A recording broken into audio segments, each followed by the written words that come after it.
everyone, I'm the representative from Group 10.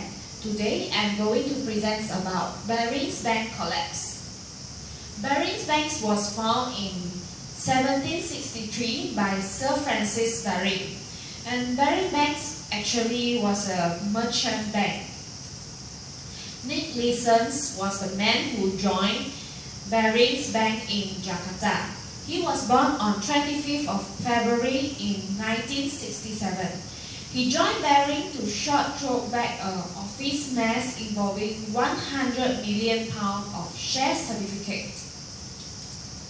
And he managed to rectify the situation in 10 months. After this case, he was transferred to Singapore and worked with a lot of power and freedom.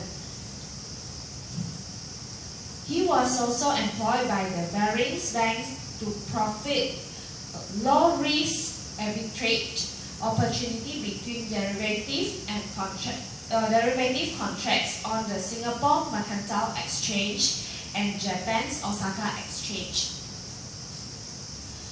About 1990, Barings decided to get into expanding futures or options business in Asia. They established Tokyo office to begin trading on the Tokyo Exchange. The office mess I mentioned before, there's a new hired phone clerk who named Miss Wong. She sold the share certificate rather than bought contact.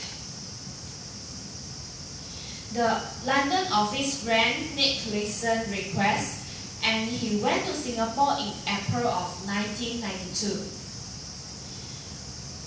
After a good deal of success in this area, she was allowed to pursue an official trading license on the CEMEX.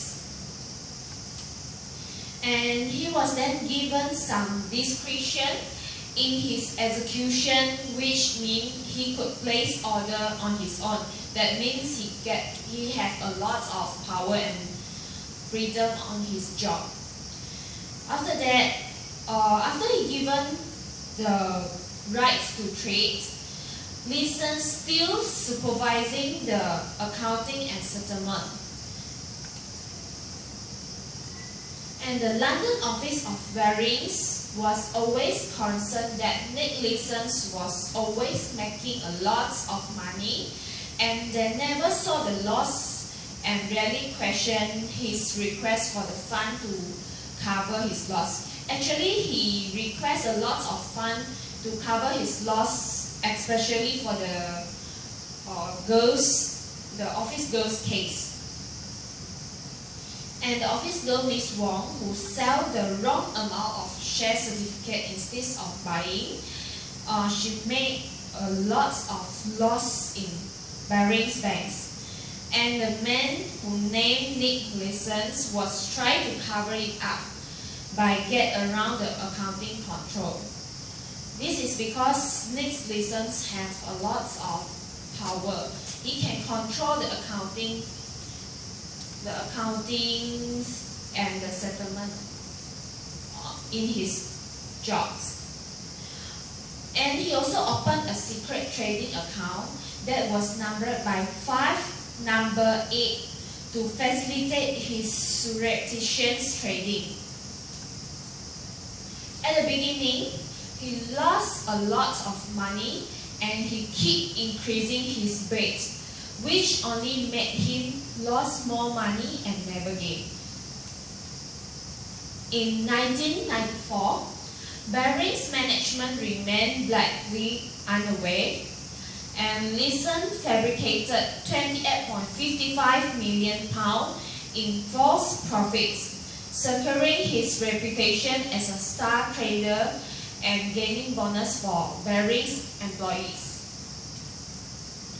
While in 1995, the horrific losses occurred by Nick Leeson were due to his financial gambling, as he placed his trade based upon his emotions rather than taking calculated risks. And in January of 1995, a huge earthquake hits Japan, sending its financial markets reeling. This also affects Nick Leeson's position. And by late of February, he faxed a letter of resignation when his position was discovered. And the mess made a loss of $1.4 billion speculating. And finally, Barings banks also collapsed after suffering a big loss of about 827 million pounds. As a conclusion, Leeson's case demonstrates what can happen when one individual is entrusted with too much of power, and only time will tell if the remedial steps taken since then will preclude such recurrence in the future. And that's all from our group. Thank you.